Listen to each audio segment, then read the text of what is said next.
So today I'm going to take you through calculations involving the equilibrium constant. Last lesson you were introduced to this formula here, which we use to calculate the equilibrium constant. Just to briefly go through it again, at the top we have our product concentrations.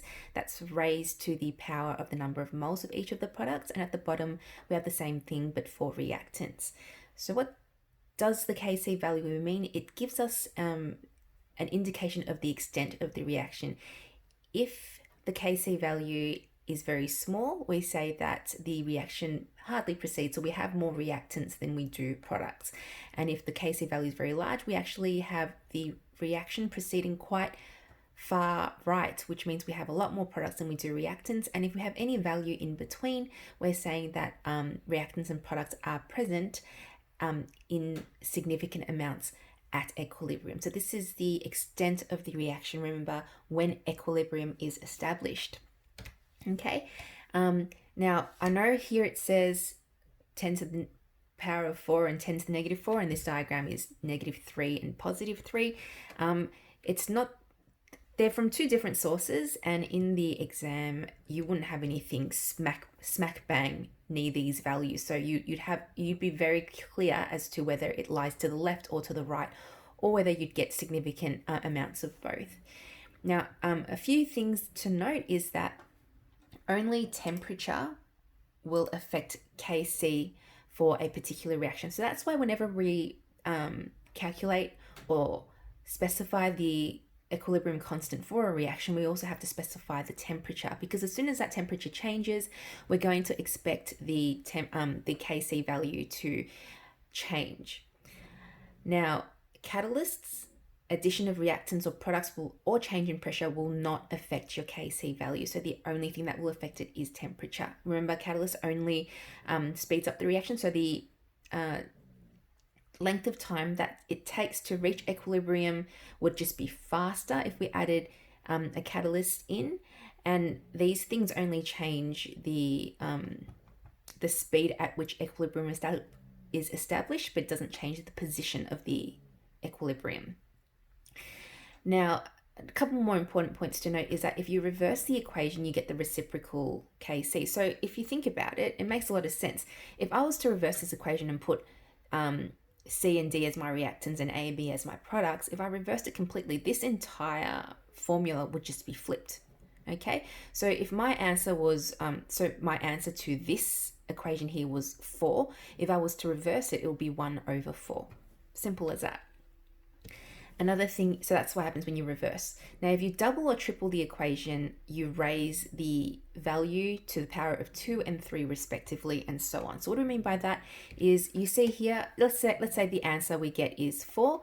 Now, if I doubled the entire equation, what do I mean by double? I doubled all the number of moles of everything that's here. I basically have to raise my answer 4 to the power of 2. So I just 4 squared, which means my equilibrium constant is going to be 16. Okay. If I was to triple it, same thing. So if I compare it to the original, it'll be 4 raised to the power of 3 if everything here was tripled, not just one thing or another. The whole equation has to be tripled for the Kc value to be raised to the power of 3. Okay. And then remember that we need to write down the units. Sometimes units don't exist, but the units is dependent on the equation. So the units for each Kc value that you calculate is going to be different, or it can be different. And as I said before, sometimes you might not even have a unit at all. What does the unit actually mean? It doesn't really mean much. You just have to interpret the value, but you need to put the unit there and be specific about that. Okie dokie. So, another thing is, why does temperature affect the Kc value and not the others?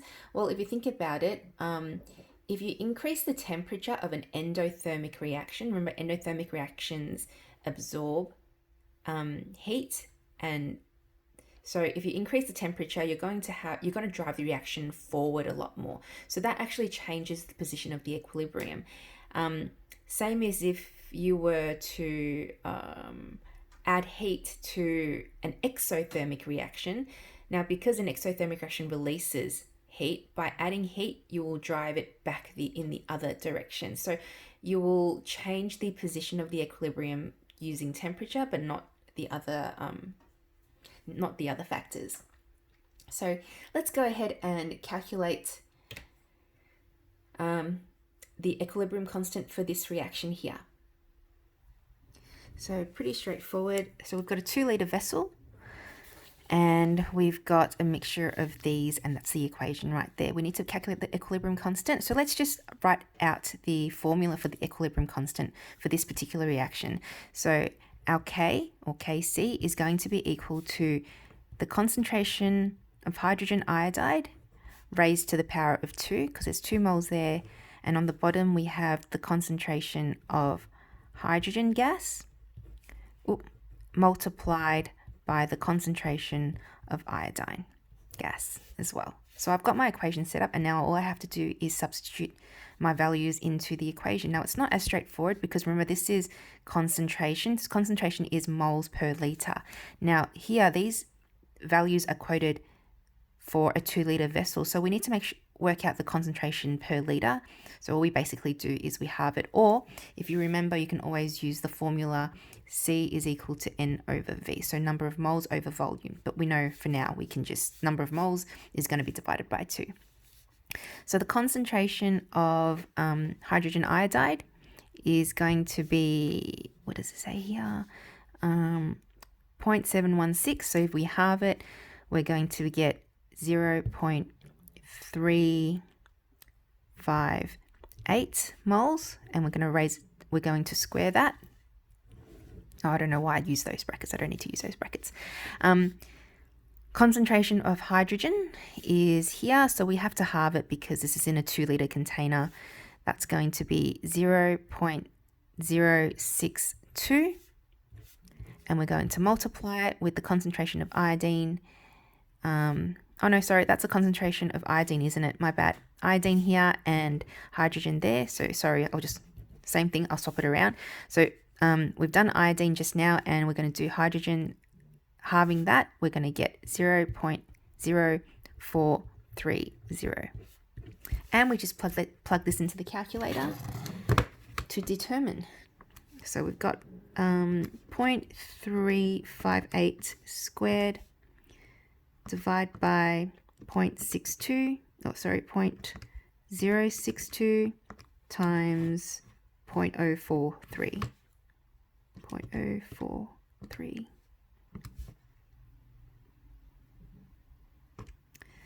And our equilibrium constant is 48.0735.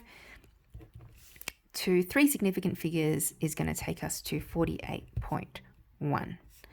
Now, don't forget, we have to do our calculation for units, and I can tell you in this instance, there's going to be no unit because up here we've got m squared, at the bottom m times m, and they're just going to cancel each other out. So we don't have a unit for this one. That is our equilibrium constant there. So you can pause the video for now and try the next one yourself, and then I'm going to go through the solution. So for this next one here, we do exactly the same thing. I'll set up my equation. So my Kc equation is going to be the concentration of NO2 raised to the power of 2 over N2O4, and it's just N2O4 raised to the power of 1. So to find the concentration, so the concentration of NO2 is going to be moles over volume. So number of moles of NO2 is over here. So 0.500 over, it's a 3-liter vessel. And that's going to give us 0.5 over 3. We're going to have 0.167. Or you can just leave it like that in your calculator.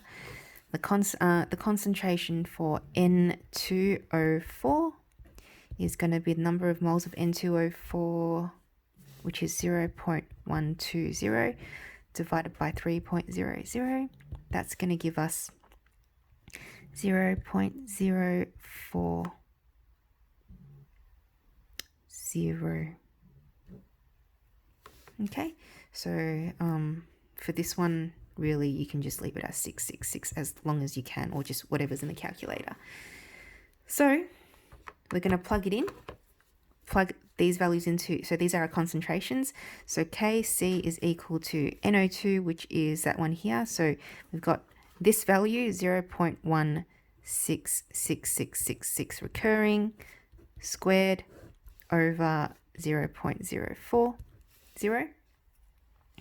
And over here, and all we do, so I'm just going to do that in the calculator. I'm going to leave that as it is. It's going to be more accurate. I'm going to square it, and then I'm going to divide it by 0.04. So my Kc value to 3 significant figures is going to be 0.694. And what is my unit? Well, do a unit calculation. So at the top, we've got m squared, and at the bottom, we've got m. So that m is going to cancel with one m on the top. So this unit is just going to be m. And that's my Kc value right there. So in both of these instances, this one and the one before, we're going to get significant amounts of products and reactants at equilibrium. That's what it basically means. So now we're just going to work backwards, and instead of looking for the equilibrium constant, it's given to us and we're going to find the concentration of one of the species that's there. So here's our formula, and then we've been given some amounts or some concentrations to work with. So our Kc value for this particular reaction should be PCl3, concentration of that raised to the power of 1 multiplied by the concentration of Cl2 all over the concentration of PCl5. Okay, and we've been told that the equilibrium constant, so this basically, once we've worked it out, equals to 0.400 m. Okay, now we're told that, we've been given the value, the concentration for this and the concentration of that, and it's our job to find the concentration of chlorine in this case. So that's going to be our unknown here. So if we replace everything that we do know, we're going to get, so PCl3 is 0.0010 multiplied by the concentration of chlorine, which we don't know, over PCl5 is 0.0020. That equals to 0.4 m. Okay, and this is just algebra work from here. We're just going to find out what our unknown is. So we would multiply both sides by 0.002 and then divide both sides by 0.001 to isolate chlorine. So let's just go ahead and do that. So 0.4, I'm going to multiply it by 0.002. Okay, that's multiplying both sides by that to get rid of this. And then I would divide both sides by 0.001. And so the concentration of chlorine should be 0.001. And I can quote it to 2 significant figures. And concentration is always going to be molar. And there we have it. Try this next one yourself. And then you can continue the video to watch the solution. Sorry guys, I just realized I made an error at the top, I think with my input. So let's start that again from here. So this answer is not correct. So it's 0.4. Gosh, 0.4 multiplied by 0.002 and then divide by 0.001. That's going to give me 0.8. That's the concentration. And I can quote it to 2 significant figures. So I don't know what happened there. I think I mistyped it into the calculator. So sorry guys, that's meant to be your answer. Now moving on to this one that's down here. we're going to do exactly the same thing. Set up the formula. So Kc is equal to NO2, concentration of that raised to the power of 2, products first, and then N2O4, that's raised to the power of just 1. And we're told that at 230 degrees, the equilibrium constant is 0.72 molar. Now, we've been told that there is, at equilibrium, the mixture contains 0.040 of N2O4. So we want to find out nitrogen, the concentration of nitrogen dioxide, and we know our concentration of N2O4 at the bottom. So 0.40, that equals to 0.72. And once again, this is just algebra work now. We're going to multiply both sides by 0.04. So let's hopefully do that properly. 0.072. Well, 0.72 multiplied by 0.04. So multiplying both sides by 0.04, that leaves us with this. So NO2, concentration of NO2 squared is equal to 0.0288. Now I'm going to square root both sides to get rid of this squared. So I'm going to square root the answer from before. So the concentration of NO2 should equal, oh, what just happened? Oh my God. 0. This should be two significant figures. Yep, 0.17, and concentrations are always in molar, and that's your answer there. Now we're going to go into more complex calculations involving the equilibrium constant, and here we need to use something called the icebox. So what the type of calculation that we're going to be dealing with is we're told that we're told initially how much of something is present, and then we're told at equilibrium how much of something else is present. And then we have to work out, well, the concentrations of everything to then work out what the equilibrium constant is going to be. So in this case, we need to apply something called the icebox to help us calculate that. And I'll show you how to do it using our first example right here. So here we've got our question. We've got an equilibrium established between these two at a specific temperature, and we're told at initially how much we've got, and then we were then told how much was present at the end. So we need to calculate the equilibrium constant at this particular temperature, and as I said before, we're going to use what we call the icebox. So with the icebox, the I stands for initial. So write that down for now. The C stands for change. And E stands for equilibrium. So what happens at equilibrium? And at the top, what I want you to do is write out the equation. So we've got A, that's a gas, going to B as a gas, 2 moles of B. And I'm just going to put a line through here. Okay, so we're told that we initially have 0.50 moles of A. Now I'm going to change this to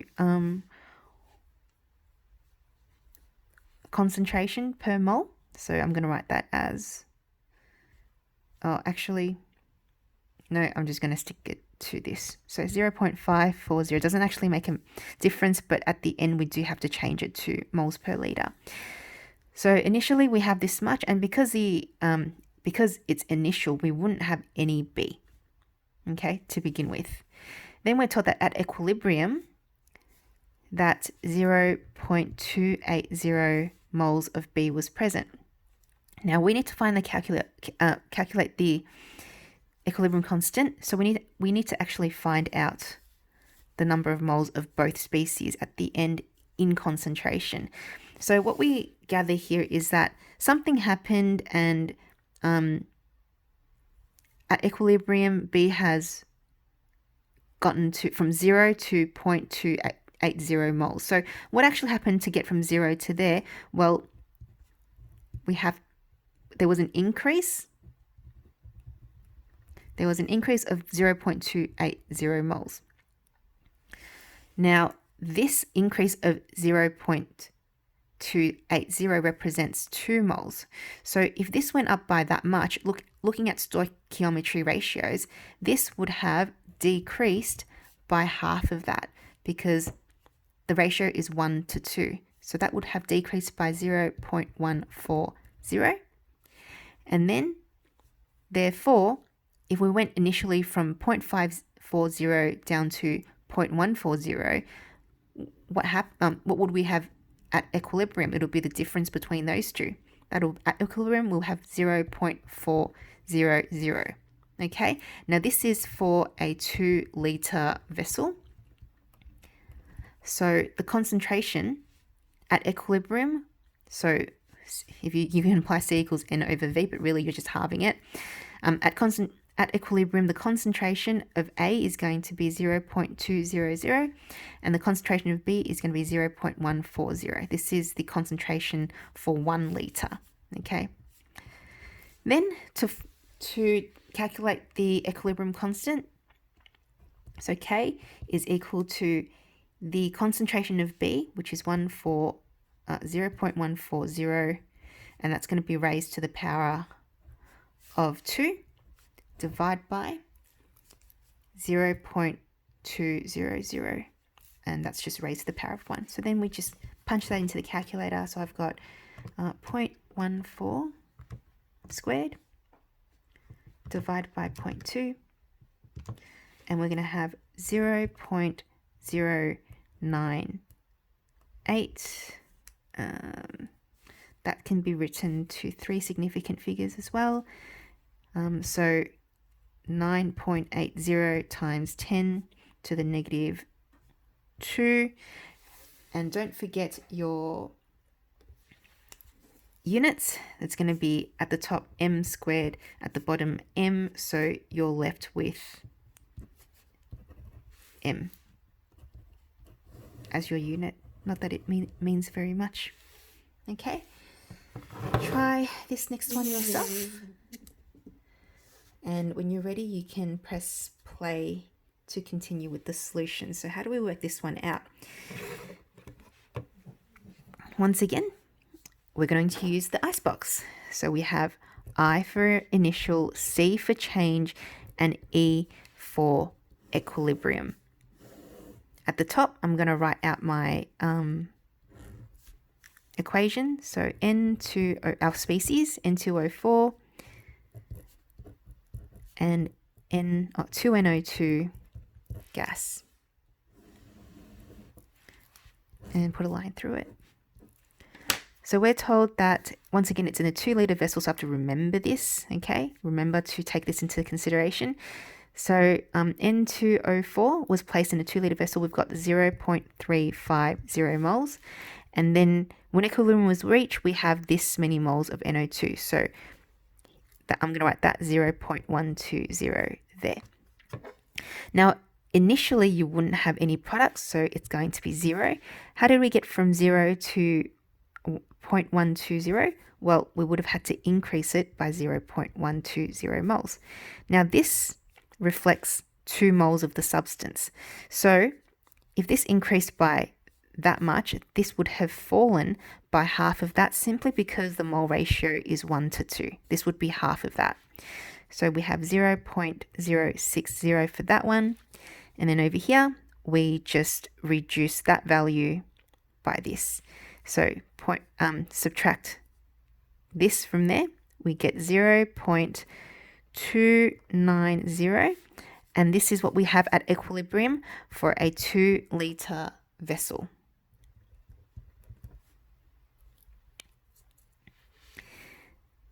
Okay, and then moving on,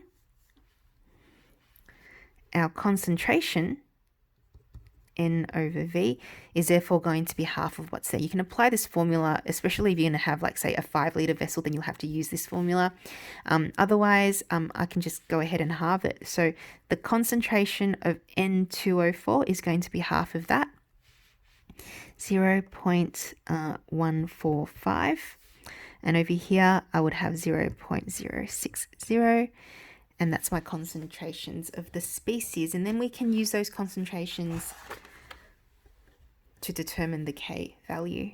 So K is equal to NO2, should be NO2, concentration of NO2 squared. So that's going to be 0.060 squared over concentration of N2O4, 145. And typing it into the calculator, 0.06 squared divided by 0.145, and that's going to give me 0.025, and the unit is going to be m, because m squared over m is going to be m. And if you write, you can write it in scientific notation if you want, not that it makes a difference in this case. Now it's going to be two significant figures because the vessel was reported as 2.0 liters. Okay, so despite everything else being reported in 3 significant figures, we actually use this as part of our calculation of concentration here. So that's going to be 2.5 times 10 to the negative 2 m. And there you have it. Now I'm going to stop the video here. Try the next 4 yourselves, and then I'll come back with a video to show you how to solve the next few.